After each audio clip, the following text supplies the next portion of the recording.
好無聊啊！有啲咩做啊？做功課啦你，食飯啦你，瞓覺啦。乜你哋咁鬼無聊㗎？聽講有一個電台節目呢，佢入面有啲內容專係介紹動畫、漫畫、實況主、遊戲等等嘅喎。吓？咁嗰個節目名叫咩啊？就係漫天福地，咁知唔知幾時播呢？每隔星期五。係啦，咁入邊嘅主持又有邊個呢？哦，咁阿翠、海豚。郭靖、拉麵。係啦，咁大家記得準時收聽。漫天福地。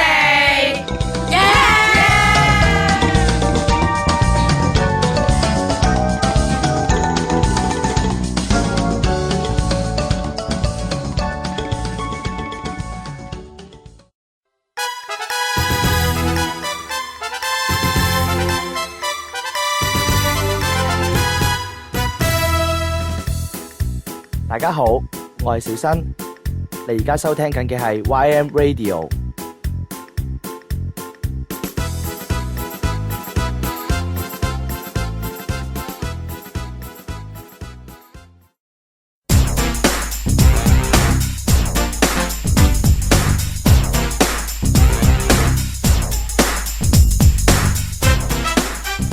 好，歡迎大家收聽 YM Radio，我哋係漫天福地。有咩有啊？有邊個喺度啊？你講先。完全唔知呢個喺度，我唔知點講嘢。有邊個喺度？有阿翠喺度，有阿金喺度，有海豚喺度。有郭靖喺度。拉麵都喺埋度。我哋以後係咪要咁樣開播？有邊個喺度？做咩點解兔子先生幾多點嘅？咁我哋今日講咩啊？做咩好似問答環你節咁樣？覺得咧？我哋有冇獎㗎？好煩。我哋要講嘅係介紹之前講嘅新番，覺得好睇嘅新番。係啦，打佢。好正。即係我哋今集會推介我哋中意睇嘅新番。冇錯啦，我都想唔一定新番嘅，有啲睇過嘅番咯。唔係以前講嘅新番，近期嘅，所以就係近期咩？比較近期咯。唔係啊，可能要抄翻幾廿年前嘅出嚟講唔係啩？你哋有啊？有啊，元老級啊嘛元老級啊嘛，係咁上下，唔係年紀上。我哋開始啦。就阿翠先嚇！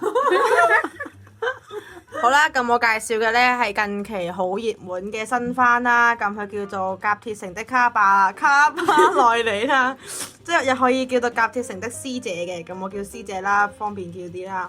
咁佢個背景呢係以日本比較前期啲嘅，即係仲未有咁發達嘅開放嗰啲科技啦，咁佢係因為時代嘅變遷咧，跟住又出現咗好多啲不死嘅怪物啦。咁佢嗰啲怪物就係叫屍啦，即係卡巴內啦。咁就係有一日啦，咁就嗰啲屍咧就卡巴內咧就去咗一個某個地方，跟住就即係吞食啲人咬嚟啖咧，跟住另一個人都會變咗嗰啲屍體嘅，係啦，跟住就。佢哋啲人咧係主要咧喺一個驛站度生活嘅，即係一個驛站咧，咁如果嗰個驛站俾人吞噬咗咧，就會到下一個驛站咁樣咯。即係負責打嗰啲師姐嗰啲人咧，就會係嗰啲火車上面度生活咯。哦，係啊，點解火車生活嘅？因為佢嗰啲驛站咧，其實係都係可以當一個定時炸彈咯，即係無時無刻都會有啲師姐去入參入邊嘅，即係去吞食成個驛站嗰啲人啊，跟住成個驛站都會變到啲都係師姐咯。就所以就有一日啦，就因為有個驛站咧，就有啲師姐嚟咗啦，跟住就男主角咧，咁佢個名叫咩咧？叫咩咧？咪叫做一個生跟住馬字邊做個句子個句啊！區啊，新區啊，係啊，係新區咁咁奇咧，怪嘅名。係啊，個新區好似叫係生新區，生存個生。係啊，生存。咁咧，咁佢就研發咗一樣武器啦，係可以打得死隻屍體嘅，即係師姐嘅。因為平時人哋用嗰啲普通啲武器咧，係要打好多下先殺得死咯，所以就變咗佢研發咗一個武器係殺得死嗰個師姐嘅。但係咧佢當研發嗰陣啦，諗住攞個師姐去做實驗嘅，點不知就不幸俾佢咬咗啖。但係佢就唔想放棄，因為佢曾經放棄過佢阿妹，所以就去為咗生存落去啦。跟住就成功克制到嗰個病毒入侵，就變咗詩人。即係人同埋師姐嘅中間，係啦，佢係主角。主角光環不是蓋的嘅，你知道嗎？跟住就佢哋為咗去一個地方啦，叫做嗰個站嘅名啦，咁叫做金剛國，好似係金剛。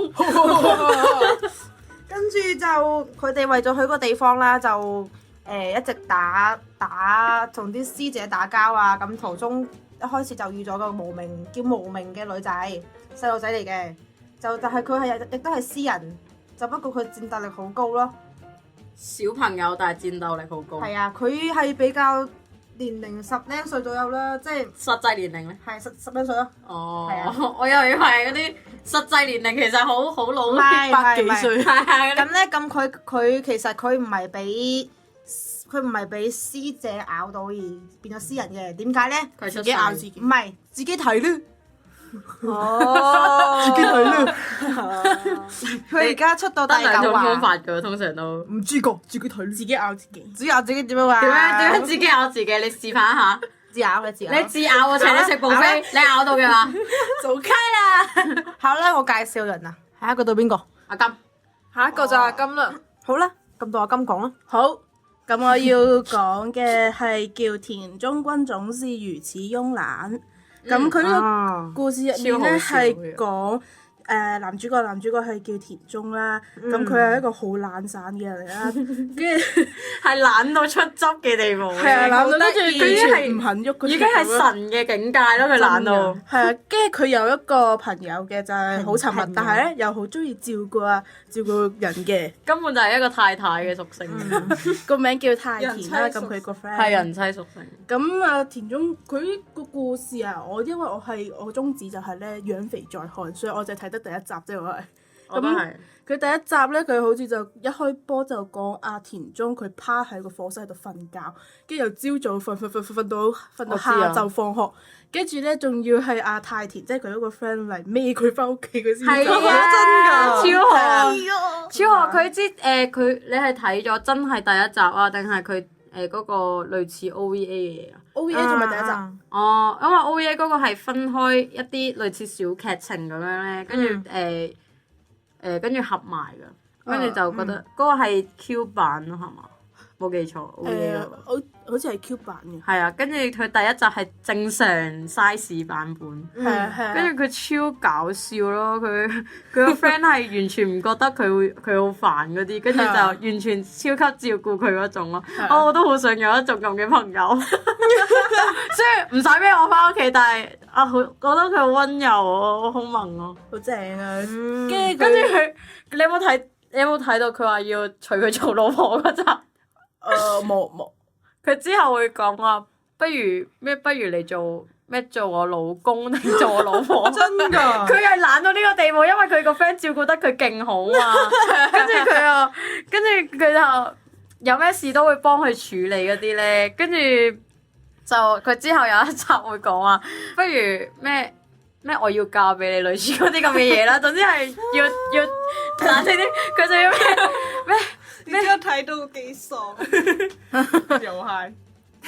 唔係，但係其實佢係搞笑向嘅。係啊，搞笑向。我記得佢第一集佢好似就有個女嘅，係拜師。係拜田中為師咯。因為佢話佢嗰種懶散嘅程度係好睇啊！佢個樣，佢懶散得嚟有啲性感嗰啲咧，跟住又話咩？跟住就好想去拜師咯。黐線！但係嗰個女仔係超級活躍型嚟嘅咯。係啊，跟住就覺得成件事就好好笑咁樣。跟住之後佢嗰個女仔有個朋友咧，跟住咧總之係有啲關係啊，跟住就話咩啊？即係話好似搶走佢個朋友咁樣嗰啲咧，跟住話我要挑戰你啊，落下戰書嗰啲咁嘅嘢咯，同田中，跟住話好啦，當我輸啦咁樣，已經係懶到呢個地步，你明唔明？跟住跟住個女就話：你可唔可以唔好咁懶散？你同我賭一場都好啊！咁樣嗰啲咁嘅感覺，搞到個女仔要即係奉勸佢同佢戰鬥咁樣，同佢係啊，超好笑，搞笑類型咯，日常搞笑類型真係好睇呢個。咁下一個，我要講。就拉麵。好啦，我講我好主動，因為我超主動，我勁主動，我咪好中意我咧。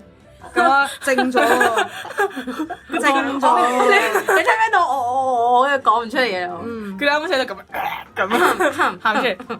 咁咧，我要講嘅就係呢個等先春番啊嘛，春番嘅時候嘅邊年㗎？今年春番應該係啊，今年春番。咁就係咩？從零開始嘅異世界生活。直上啲得唔得？從零開始的異世界生活。好好睇啊！呢出嘢。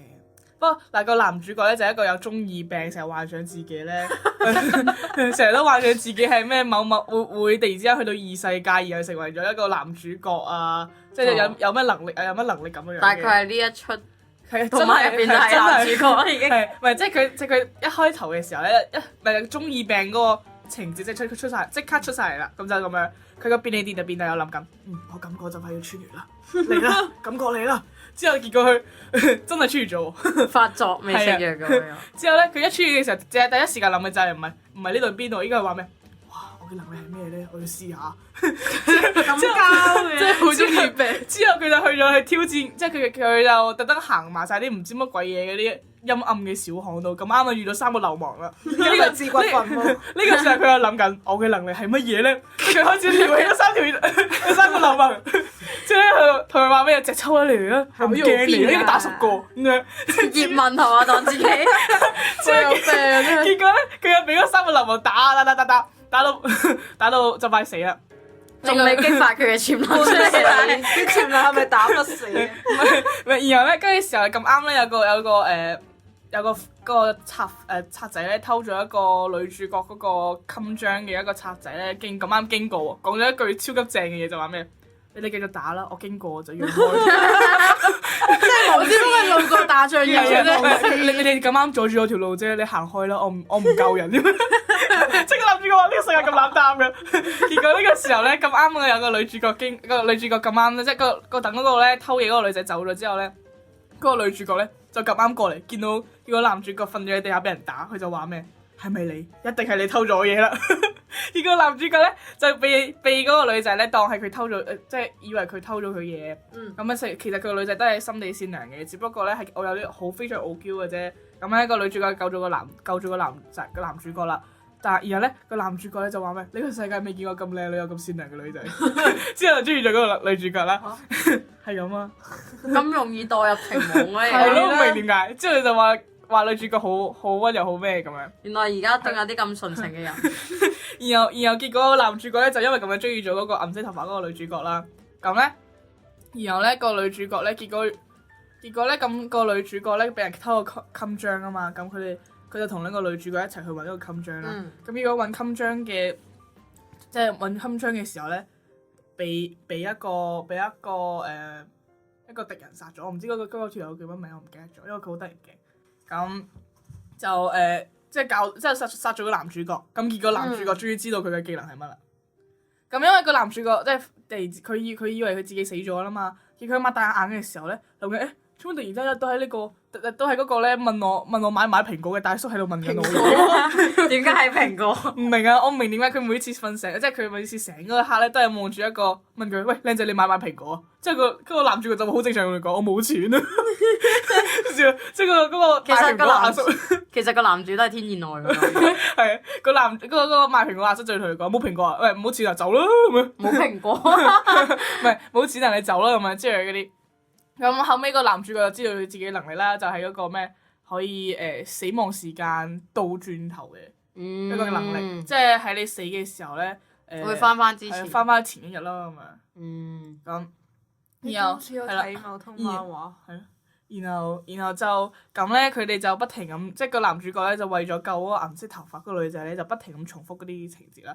咁為咗救，即係佢其實唔止銀色頭髮嘅，銀色頭髮即係女主角身邊嘅人佢都有救嘅咁樣。後尾識咗女主角同女主角 friend 啊，咁身邊啲人都 friend 埋啊嘛，咁你叫乜男主角咪越救越多咯，後尾救到自己崩潰埋咯。唔係有一集有。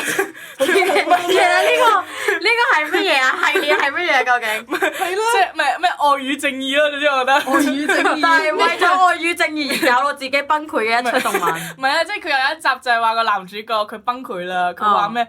佢話咩？佢嗰個有一個即係女主角身邊有兩個女僕嘅，一個叫雷姆，一個叫做歐姆，唔知咩。雙姊妹啊，係一個雙生噶。咁結果咧，原來咧其中一個咧就係殺佢嗰個人咁樣。因為你劇透咗啦，係咪？係咧，係啦。係咁咪佢身邊有兩姊妹噶嘛，身邊有兩個女僕，咁其中一個咧後尾又同佢發生咗某啲嘢啦，搞到佢崩潰咗。不過就算崩潰咗之後咧，個男主角就話咩？我唔會放棄噶，我要救佢。咁結果咧，咁啊好啲咁樣就去又死多一次去救佢哋咁樣啦。我想問係咪得男主角先有能力？佢唔係咁個女主角其實都係即係個女主角，即係佢嗰個世界係異世界嚟噶嘛。佢話從零開始異世界生活嘛。咁個女主角就係一個半精靈嚟嘅。咁佢哇，冷靜啲，唔好再講咁多啦。啊好啦，唔好劇透啦。咁總之就係個半精靈啦。咁嗰啲人都有能力啦，就咁啦。一係就衰 cut 到好短，一係就詳細到成個古仔講晒出嚟。翻嚟啦，翻嚟！我越講越興奮啦，你冇阻住我，我要翻屋企瞓覺。唔係一拳拗暈佢算好嘛？我哋無視佢下一個。好啦，我都要聽呢個。我中意睇。超正。咁咧，我唔知幾時播啦呢集，但係咧而家就呢一集都係春番，係呢一出緊啊，仲出。因為而家係連載緊啦，但唔知幾時會出呢集。係咁個名就叫做羈絆者，好睇啊！另一個名叫做制約之伴。好睇啊！之前我有介紹啊，超好睇啊！好大陰謀啊！呢嚿嘢，呢嚿嘢係乜嘢啊？呢條動漫你好衰咯！男主角咧就叫做阿形成成平，叫阿形成平咁，佢係一個麻木不仁同埋一個半無情嘅白髮男，即係冷血，唔係冷血嘅，係無感咯，無感感少年咯，咁咪即係冷血咯。唔可以咁講噶。話佢之後變得有感情。佢對一個佢對自己同對人哋冇乜興趣嘅人咯，係冇感覺嘅人咯。咁佢就有一個，其實造成咁係因為佢都有一個冇感受唔到痛覺嘅身體。即係對佢一刀冇 feel 咁。係啊，係啊，所以佢招咗好多壞人打佢。係啊，跟住搞到啲蝦佢啲人就打得越嚟越爽啊！佢好似橡筋人咁蝦佢啊！即係佢唔反抗㗎，即係佢唔痛俾人打。就係咁樣，所以叫無。如果俾我一半無情。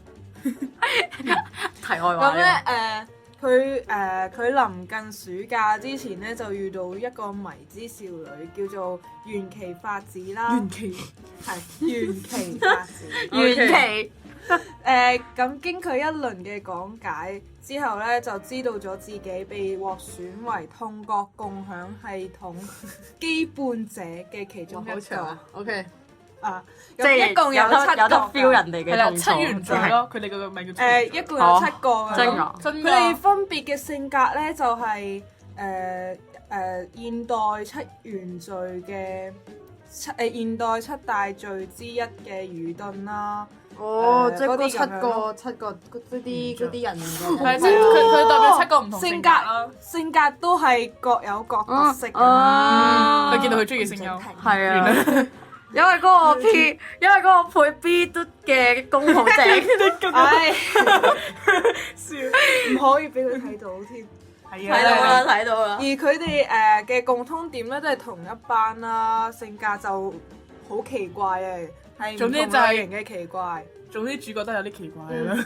咁佢呢個羈絆者咧，係一個為咗充滿紛爭，將充滿紛爭嘅世界邁向和平嘅實驗嚟嘅。總之就係一個巨大嘅實驗都市啦。將個係就係嗰個實驗都市入邊，就為咗嗰個計劃就起咗個咁嘅都市，然後就嗰間學校嘅學生揀咗，變咗個，咁變咗啊！佢想講啊，咁搞咧，咁咧就要佢哋背負住每個大家嘅痛楚，即係邊個突然跳咗落樓，咁佢哋就會平均分配呢啲痛楚俾嗰7個。其中有冇得復活㗎？直死，佢哋唔好死喎，又未見佢哋死住嘅。死豬。唔係我諗未完。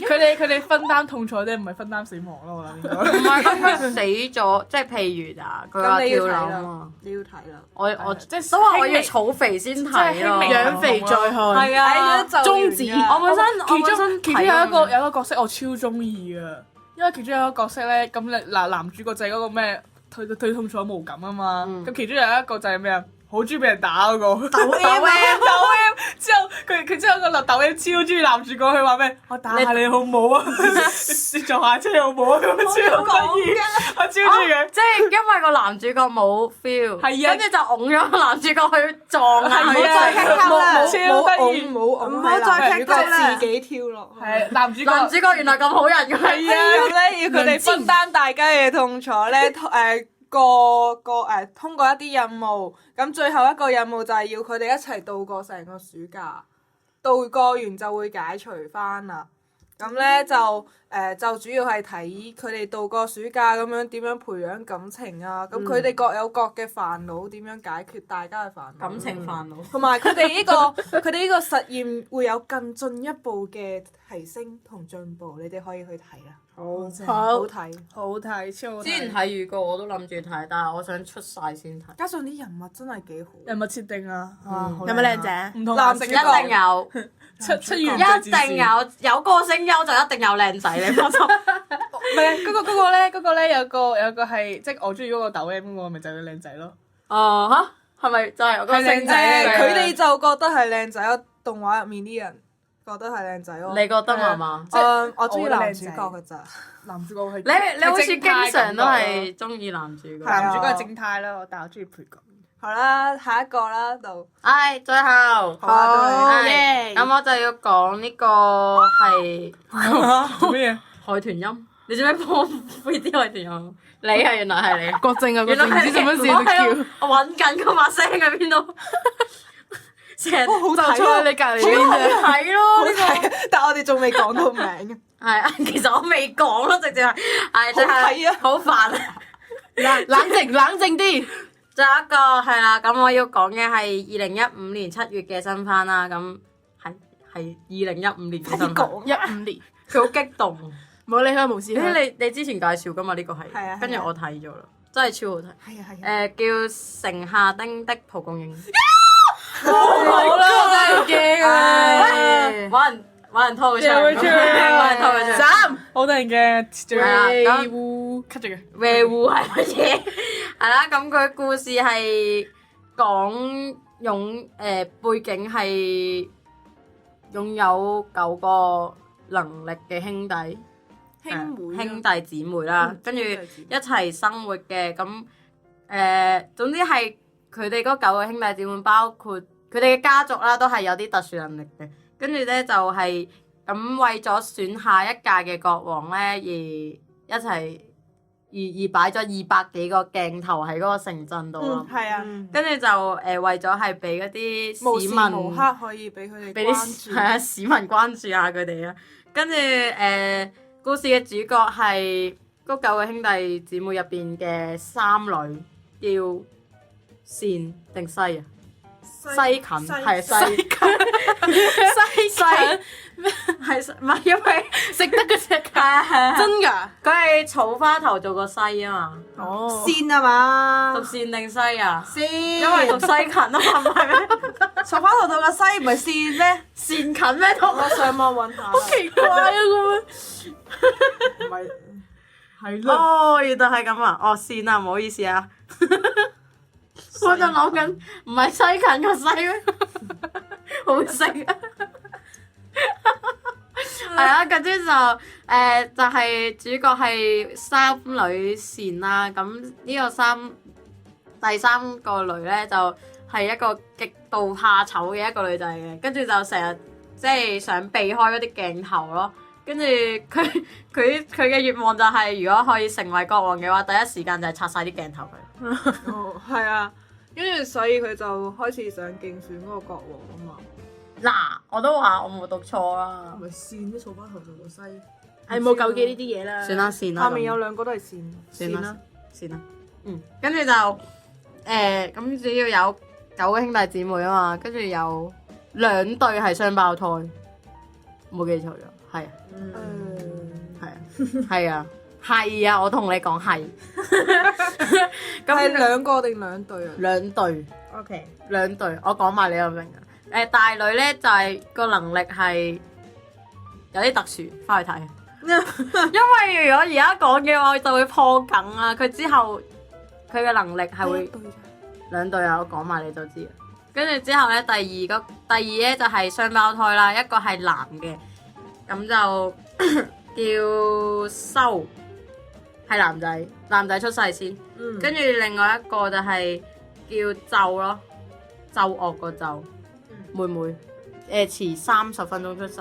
修嘅能力係即係可以好快去到另外一個地方。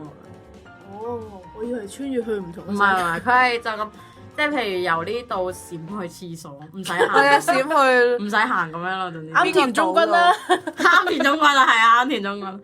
跟住就跟住佢妹妹就咧就係個能力係變物質。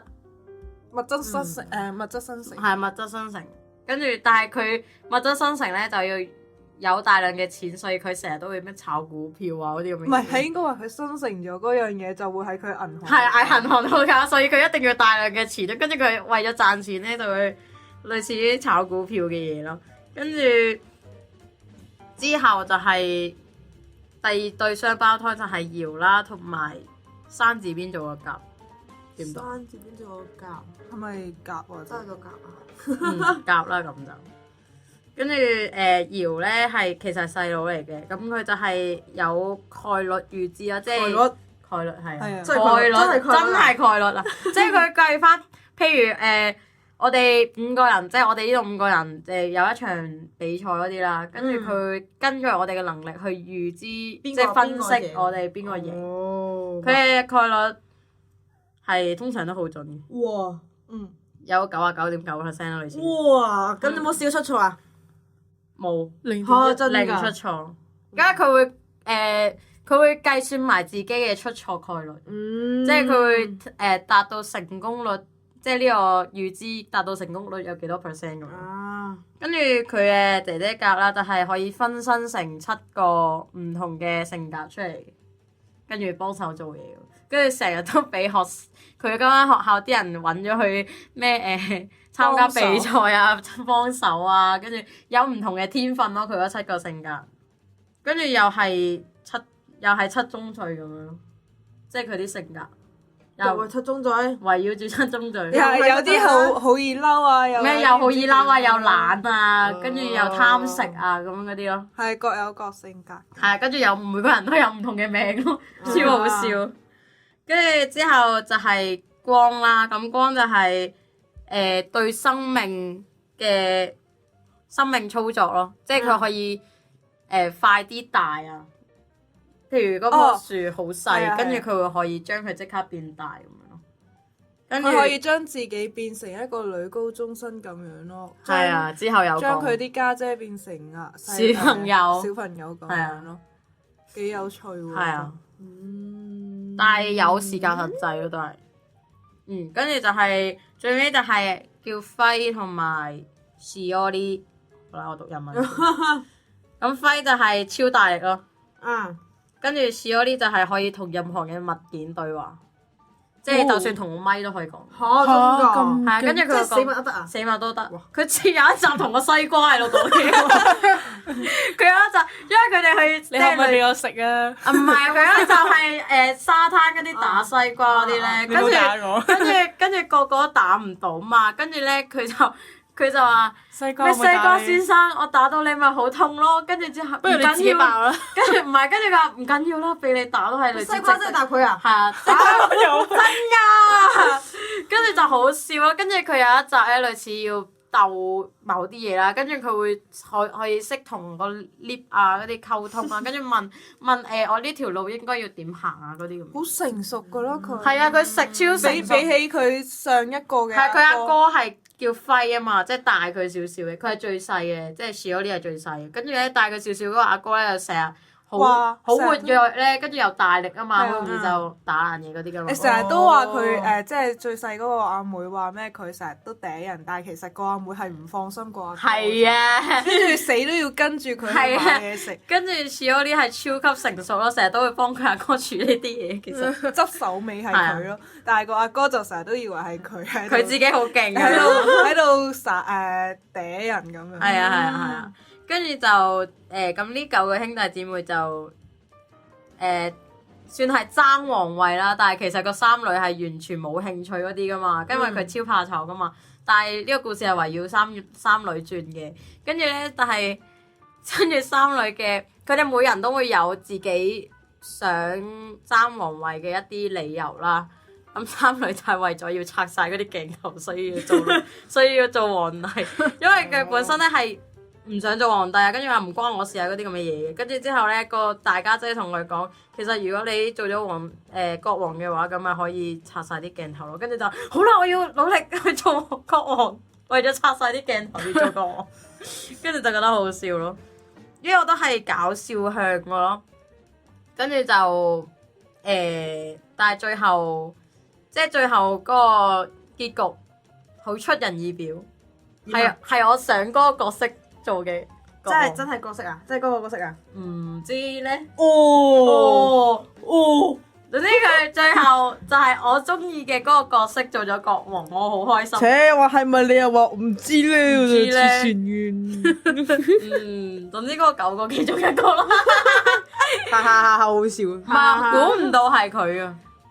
哦，劇透咗啲咯，估唔到係佢。哦，跟住就但係佢係因為好開心。係啊，跟住另外介紹一個就係佢爸爸，佢阿媽冇能力嘅，因為唔係佢嗰啲。咩？你係咪咁介紹啲人咧？因為呢個故事就係睇佢啲能力啊嘛，佢哋合作之間嗰啲噶嘛。佢故事係搞笑。你介紹到明年今日咧。你介紹埋啲配角。唔係啊，佢老豆唔係配角嚟啊，全部都係主角嚟噶。全部都主角嚟㗎，只係咁啱係圍繞三女而轉啫。但係全部都係主角嚟。Why？佢哋每一集都會有講少少佢哋啲兄弟姊妹嗰啲。有一集係講佢老豆同阿媽嘅，講係關於佢哋以前嘅嘢。即係以前係點樣，佢係點樣相識嗰啲咯。跟住佢老豆同阿媽先好笑，不過你哋自己翻去睇，費事又話俾我講咁多啦。冇啊，邊個講啊？我中意佢出嚟。但係其實咁多個能力者入邊，我最中意係佢老豆。點解啊？因為佢老豆好正咯。靚仔唔係，第一個係，跟住第二個係我中意佢老豆嗰個能力。佢老豆嘅能力係見到人嘅一啲周圍嘅顏色。嚇！見到顏色會點啊？知道佢哋啲感情，即係佢哋而家呢一刻嘅情感係嬲啊定乜嘢咯？所以其實我覺得呢一個唔係最好嘅咩？雖然阿哥嗰個閃嚟閃去嘅都好好。閃嚟閃去。三女係寵力。我要同啲死物溝通。哦，呢個都好啊！但係如果有咗情感，就會覺得可以好驚，唔捨得食佢。即係同啲菜溝通，我唔好痛啊！咁樣做乜炒啊？好痛啊！咁樣同佢棉花講，同個海綿講，痛唔痛啊你？好痛啊！唔好搞。